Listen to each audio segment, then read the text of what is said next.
Ba't ka nagsinungaling sa akin? Ang sabi mo, nagdalawan lang natin ang tiyo mo. Pagkatapos, uuwi na tayo agad. Kaya tayo nandito, magtatago ka. Hinahanap ka na pala ng batas. Ito nang sinasabi ko sa'yo. Papasikip na mundo mo. Pati ako, dinadami mo sa mga kalokohan mo. Pasensya ka na. Alam kong mali yung ginawa ko. Kahit sa panloloko, sinama kita rito. Ayoko mapalayo sa'yo. Ihatid mo na nga ako sa may sakayan. Uuwi na ako mag-isa.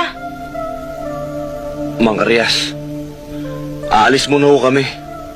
Ihahatid ko lang si Ceci sa Maynila. Ay, gagabihin na kayo. Delikado magbiyahe rito kung gabi sa Maynila. Ang sinasabi rito sa sulat, delikado daw ang buhay mo roon. Isasalvage ka pag nahuli ka o sumuko ka man. Kaya ka nga pinaparito ng ninong mo para magtago. Hindi para mamatay. Bahala na ho. Mamatay ka mamatay. Eh di libing nila kung saan.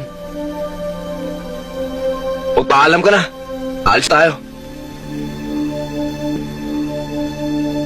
Ano pa hinihintay mo? Tara na. Di na lang. Sasamahan na lang kita dito. Iyapang nito. Nakukuha ka pala sa tingin eh.